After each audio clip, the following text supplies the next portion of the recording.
So this is page 15. And we're going to this page as a response to Andrew's question about onset. And always important to look at when you, in my view, whenever you do a case, the first thing to look at, besides the chief complaint and issues around the chief complaint, is to get the background of who this person is, look at their age. Because you want to see where they are in the developmental cycles through life. Because things predictably follow these stages. So very often when we're talking about pediatrics, we focus on a couple of these very early cycles. So we say that there are 3 cycles in life. There's the cycle of prenatal development, where you're developing in the uterus. And in terms of our questions, it's what can we do to the pregnant woman to change the dynamic of the child so that they're as strong and healthy as possible. And they're going through that 10 months of pregnancy following the 5 phases. That's considered a yin cycle. It's a physical development cycle. And it follows, then yin cycles follow this wood, fire, earth, metal, and water pattern, just like your yin meridians have their 5 shoe points distributed in that way. This is quite important because impacts that happen during pregnancy have a tendency then to affect a certain organ or a certain phase in the body and often manifest at a later time. In fact, even in a very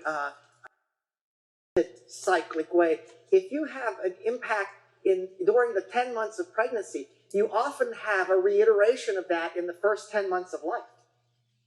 So, for example, if the mother experiences some stress or has an illness or has a trauma on a certain day of the pregnancy, you can look for an effect on the child at that same day in their first 10 months of life. At least Chinese medicine says that, and many people who start to track this more carefully actually observe it. The kids get sick around certain times and can be tied back to when they received an impact in utero. So there is this connection, but more importantly, if in the second or 5th month or something, there's something going on with the mother, then we can look to strengthen that aspect that's going to nourish that particular aspect of the developing embryo. But that aside, let's start from when you're born, because this is so important in terms of developmental disorders of kids. We see that we have a yang cycle of rapid mental development that happens in the first 7 or 8 years of life. That is, the neonate is metal. This is just like the yang meridians now, the 5 shoe points, the well point is metal. So neonates are metal, and that is about creating separation of self and others. Psychologically, that's going on. It's about creating separation of your own body from the outside environment. Kids, by nature, newborns are by nature very vulnerable to the outside environment because they're in that phase of development. Metal has not yet consolidated, and everything goes right in. So a baby catches a pathogen, and it just penetrates directly because they don't have metal as a barrier, as a surface barrier yet. And psychologically, it's about defining self versus other, which can be kind of uncomfortable. And so we sometimes say, a child who's uncomfortable and crying a lot right after being born, strengthening the lung qi is helpful. They become less impacted by their outside environment. Think about there's quite some whooping cough around these days, and if an infant if someone in the family has whooping cough, it's much more dangerous if that infant were to catch it than it is if an older child catches that whooping cough. It's just because of this inherent weakness in metal. But then, at some point, kids move into the phase of water, and you recognize it when the kid starts, now they've made a distinguishing between people and between self and other, and that starts to show up as fear. Kids start to be afraid of strangers, for example. They recognize one person as a family member, other people as stranger, and they have fear. They often have bad dreams, described as night terrors. They wake up crying. That's normal development. They've moved from the metal phase to the water phase. You can say at that stage, they're less susceptible to external evils now. They're still susceptible, but they're less vulnerable. A kid, once they've moved into this water phase, if they contact herpes, for example, their brain doesn't swell up. But a kid before the water phase, when they're still in metal, they get herpes. Oh, it's going to make all that internal heat and dampness and really be a much bigger impact. You know how medicine is so fearful about a mom delivering a baby when she has an active herpes lesion or something, a genital herpes, because it goes right in. The baby has no defense barrier for that. But once they've moved into this second phase, then they're in the water phase. Trauma that happens to the child at that phase can make them stuck there, and stuck there for their whole life. So they will relate to their life through fear reactions. How many people do we know like that their orientation is they always approach every change, every issue from a fear perspective? Probably somehow they got blocked into this phase, and usually we say it's some kind of impact. Could be a sickness, could be an emotional event happening at that time. Somehow they're stuck in water. But then they get past water to trying to control things. They deal with their fear through developing a sense of control. We say they become little tyrants, right? And we all know when this happens with kids. So usually, what is that, about a year and a half or something, they move into the little tyrant phase. They start to trying to control it. Yeah, the terrible 2s and 3s. But usually it starts a little bit before 2. Somehow so that first few months they're in metal, then they move into that water phase where they're differentiating, and then they move into the wood phase I usually say around a year and a half to start to look for that happening, that they get into the tyrant phase. And often kids are stuck in that little tyrant phase. They have trouble making the transition into fire. We mentioned this earlier in that second case we looked at, was the kid was about 3.5 or so. He should be starting to move into fire somewhere, where he starts to be able to play with other kids. But what if a kid stays stuck in wood? They go to kindergarten. They're not ready, and so the teacher or kindergarten teacher says they're not ready for kindergarten yet. They can't cooperate. They can't play with others. They don't follow directions. Really, we see kids in the wood phase are into parallel play. They like other kids. In fact, if they interact with the other kids, it's usually to take something off of it. Right? That's normal for wood people. They're like that. This is my thing, give me that. But fire is about, they have that stuff out about everything important I learned in kindergarten. It's all relational stuff. That's the fire phase. It's all about relational behavior. And then at some point, around 7 or 8, they move into the earth phase, finally. And that's when you see a real change in the E becomes active. Now this kid can learn and gather lots of facts. They actually start reading. You can actually hold them responsible for doing some kind of intellect. You can't really hold a kindergartner responsible. They do play activities, things that may help them learn, but it's not until they reach. And if you try to encourage a kid in fire to do lots of earth activities, I'm going to get my kid a jump start. I'm going to put them in some special program to make them avid readers before they're in the earth phase. It actually creates lots of stress for them. Even if they do get ahead in some kind of objective way, they can read faster than the other kid. They have a lot of. So what we notice is kids can get stuck in these phases of development, usually through some kind of impact, and then they go through life with that orientation. If something happens here and you're in the wood, you'll be a control freak. You tend to have stuck in wood. If you're stuck in fire, you're often a really nice person, make lots of relationships, have 1 million friends, can't learn things to save your life. And then so they end up saying, yeah, I'm an adult, must have had attention deficit or hyperactivity as a kid, so I never really learned to read. I have a good friend like this, in fact, in Nashville. He's a great guy, and everybody likes him. He can barely read. And he seems to be of normal intelligence when you talk to him, but he has learning disorders and stuff like that. I'm sure he's stuck in fire.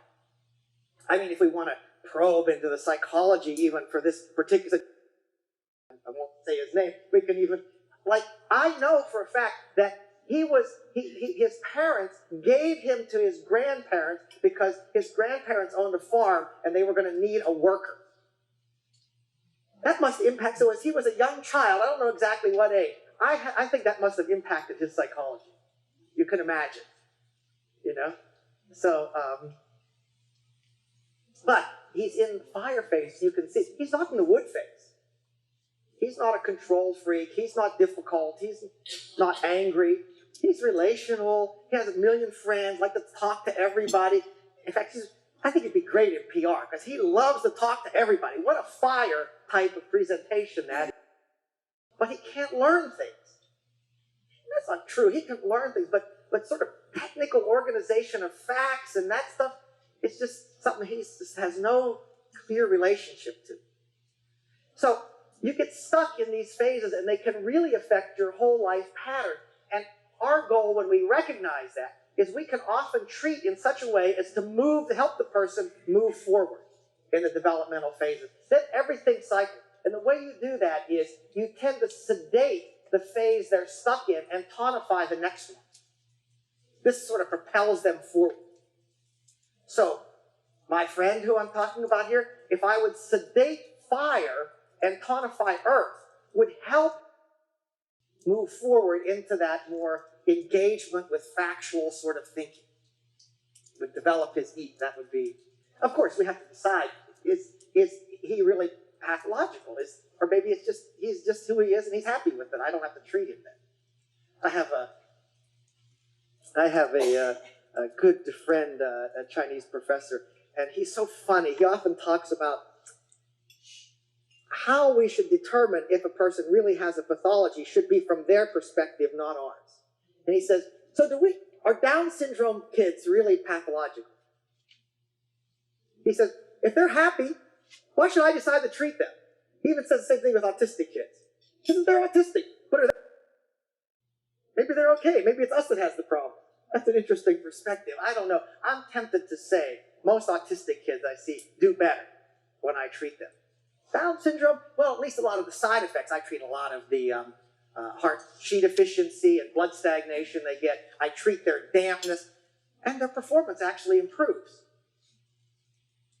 So I feel like I'm doing something beneficial. But you will notice, when you treat a Down syndrome kid, of course we say, it's a birth defect, they're gene deficient. But really, what is it? It's a doubling of certain chromosomal information and stuff. They have a lot of dampness, a lot of excess.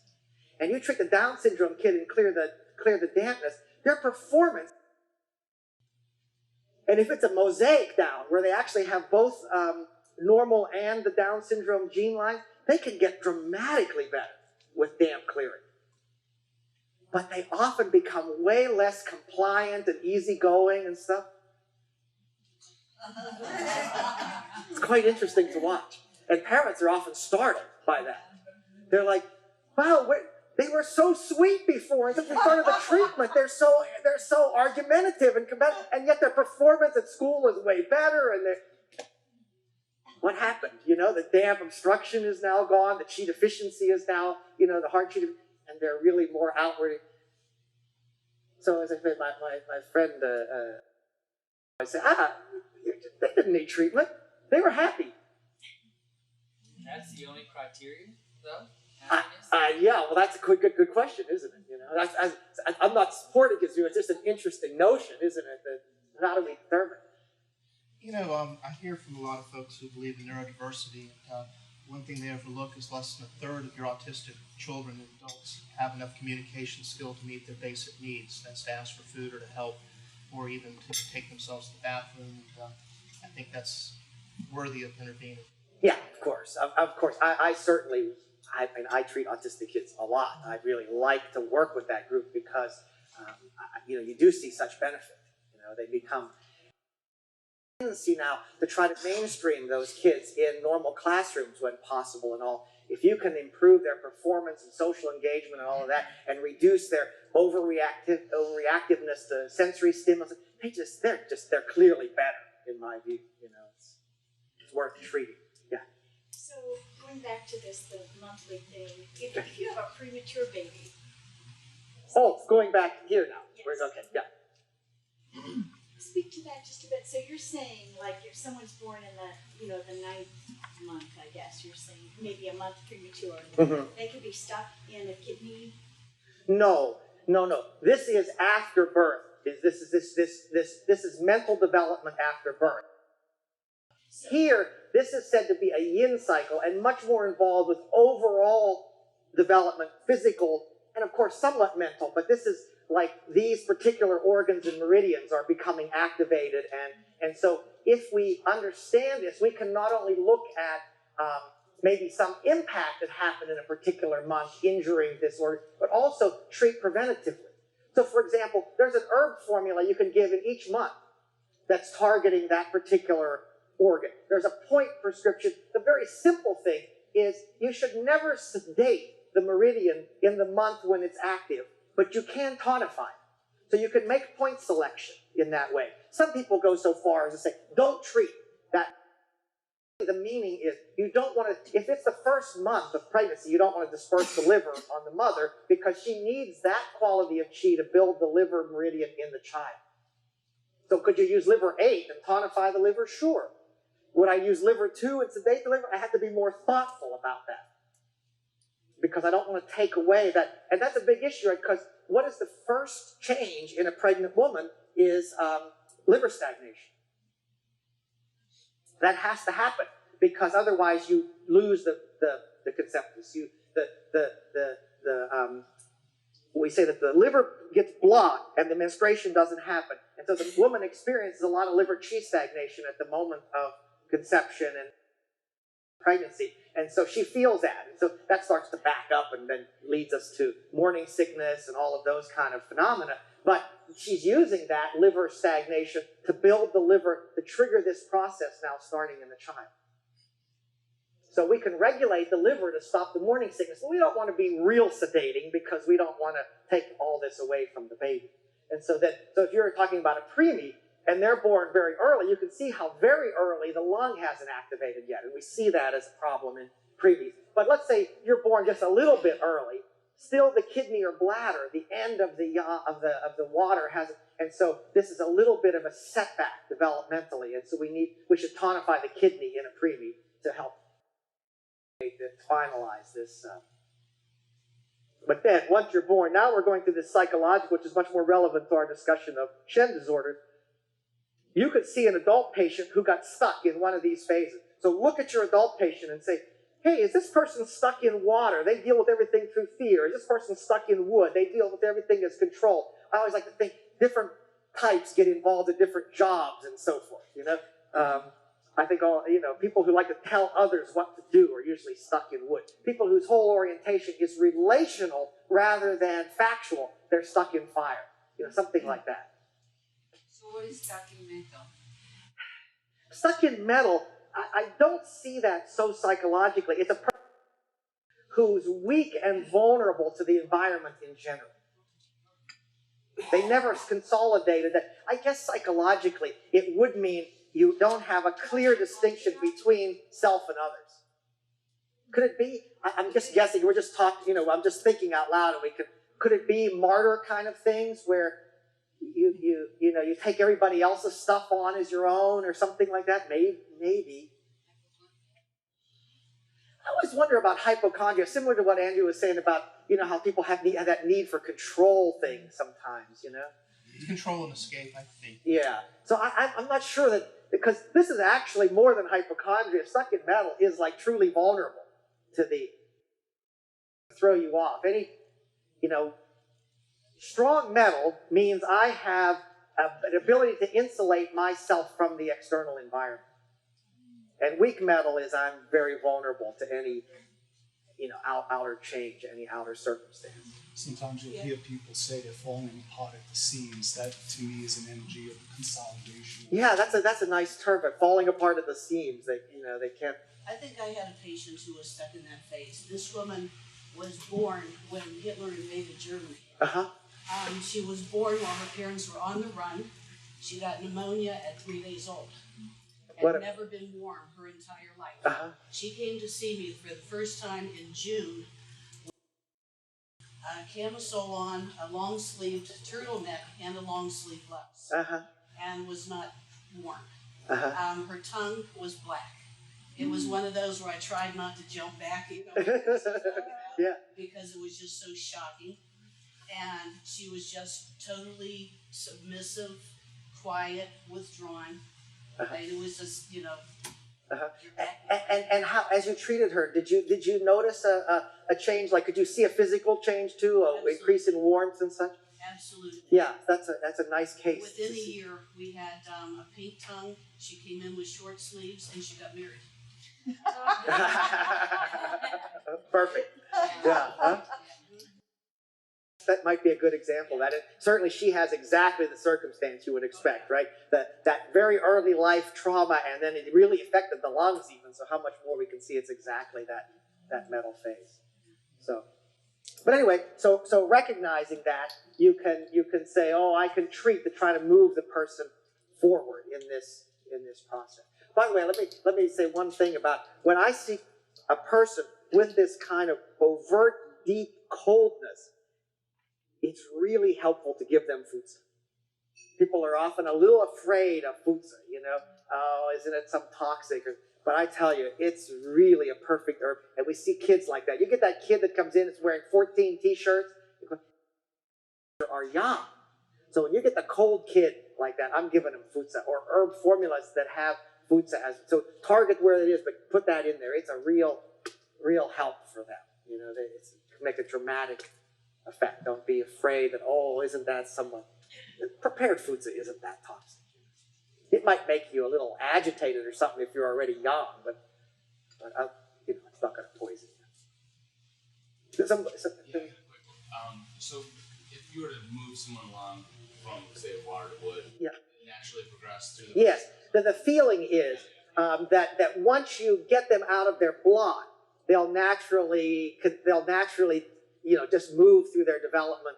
You don't need to shepherd them step by step. You just need to get them past that stage they're blocked in. So that's one aspect, is this early psychological development that should happen and could get obstructed. And then the other aspect, which really is relevant to Andrew's question about schizophrenia happening at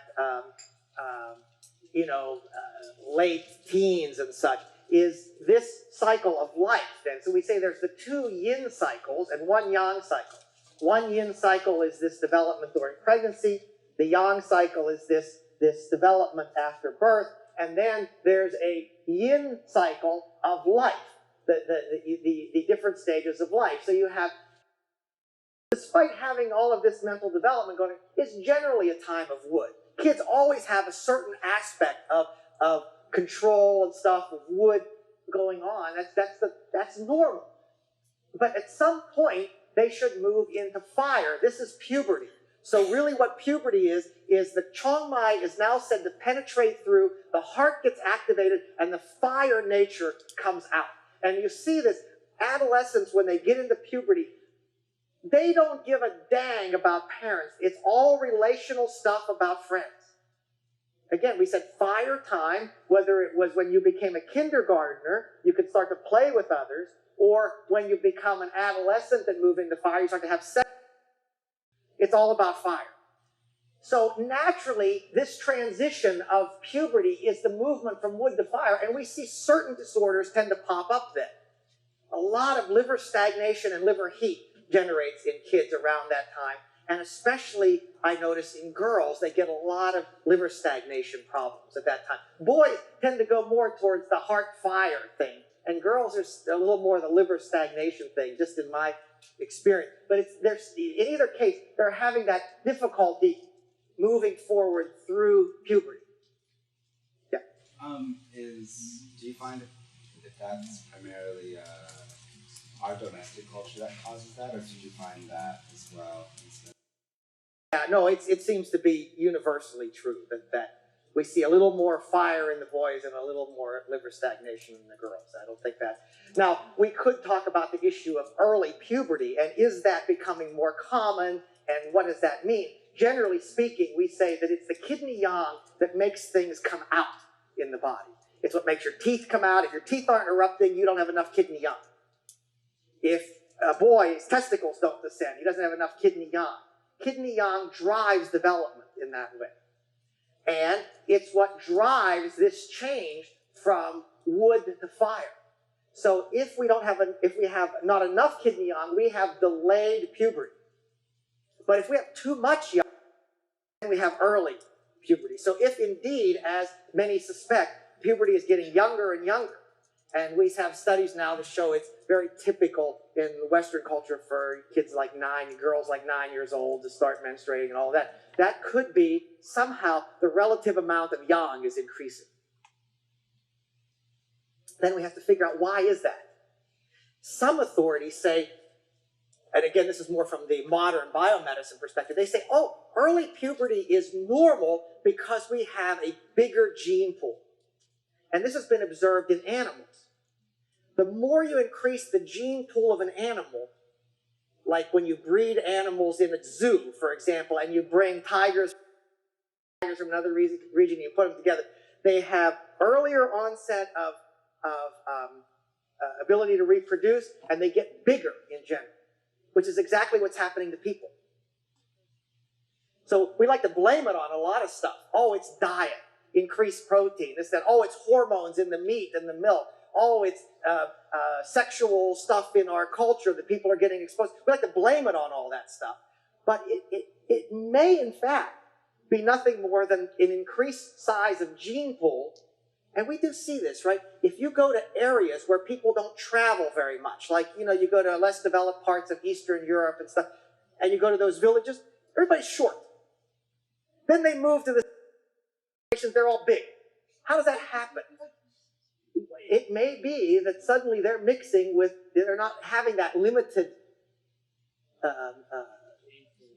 gene pool there. They're having, could be that. I don't know. That doesn't mean that we still can't say, hey, that's increasing yang. So humans are becoming more yang because they have a bigger gene pool. That means our behavior is going to change.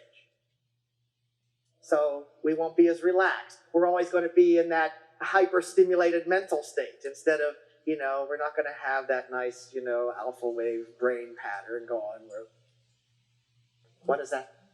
That makes sense. Island species tend to get smaller. Yeah, exactly. Places where they're taller.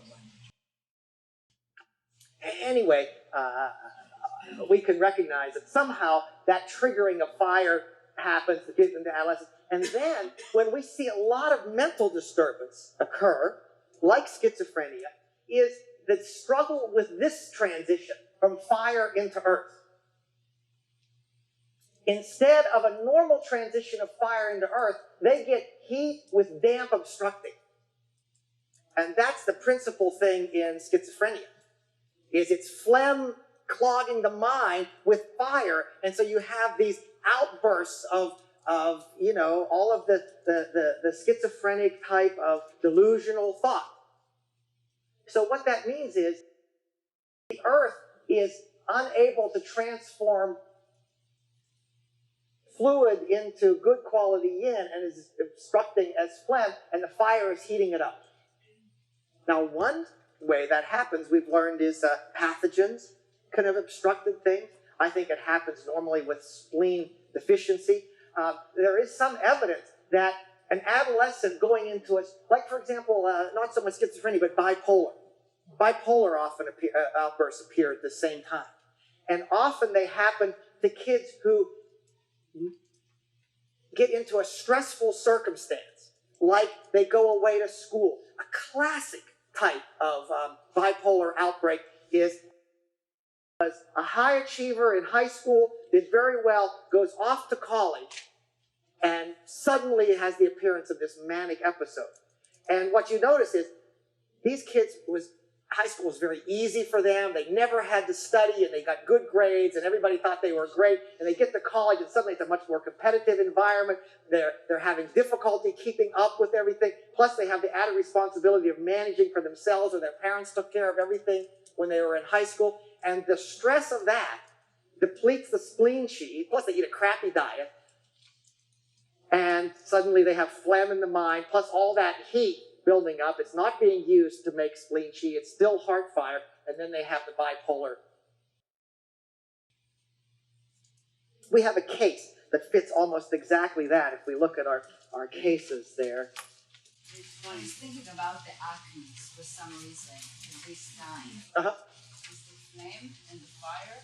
Yeah, her question is about acne and often appears at that time. I know that you're talking about the It's exactly. you're talking about the skin and It's exactly that. It's exactly that. When you're an adolescent, you have all this fire, and then if you don't have the strength of earth to transform, you get the fire causes heat toxin. The phlegm, the damp is dried into toxin and erupts as pustules on the face.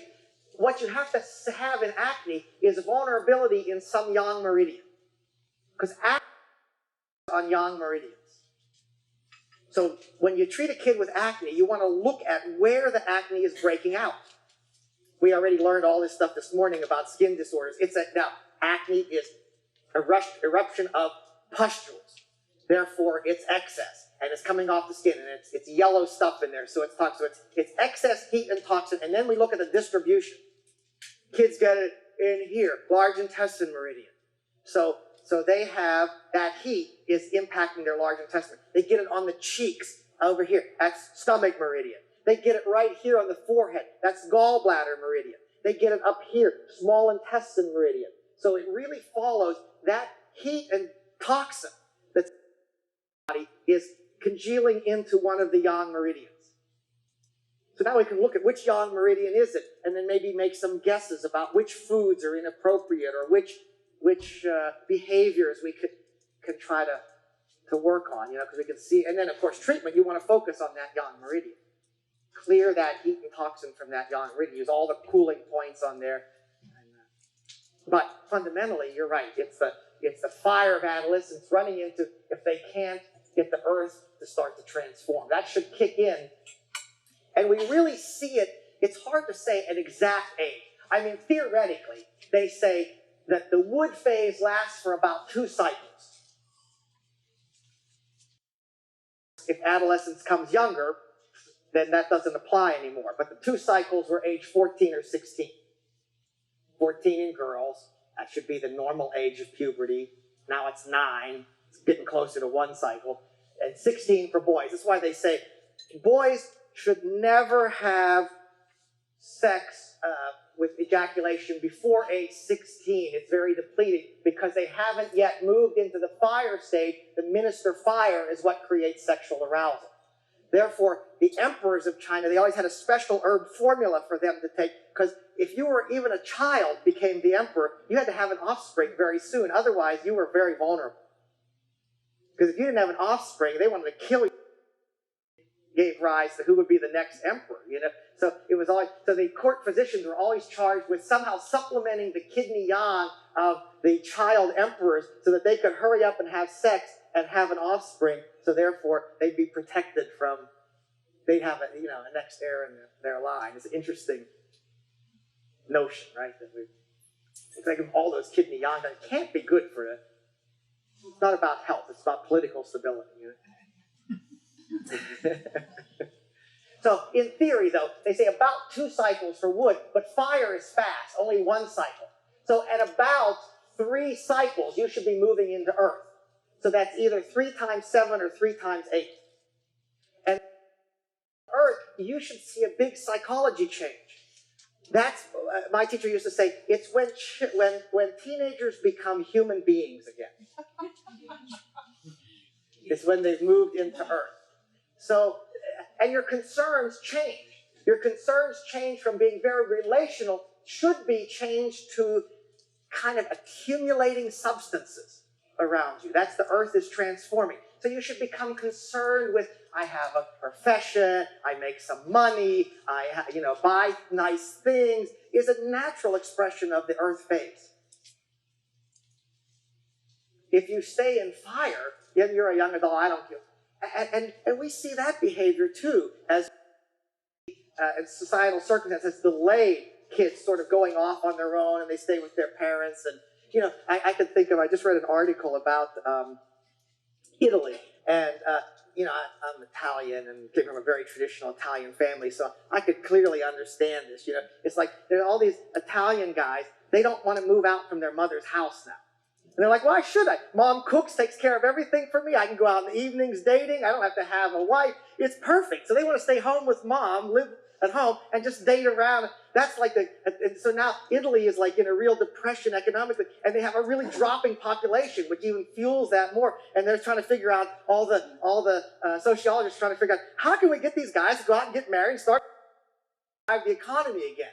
They're like all stuck in fire. Nobody's becoming Earth. Right? Interesting, huh? So should be that we see that change in young adult is the shouldering of responsibility to create material substance. That's earth phase.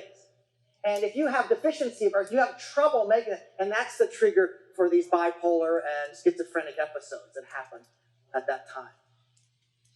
And then at some point, we hit middle age, should be around 5 times a cycle. And that means that's the peak. You'll never be as good as you were at 30, is what Chinese medicine theory says. In what way? Yeah, in what way? As you have the greatest, what they say is you have the greatest balance of yin and yang at that time. And after that, that's kind of the crest, you know?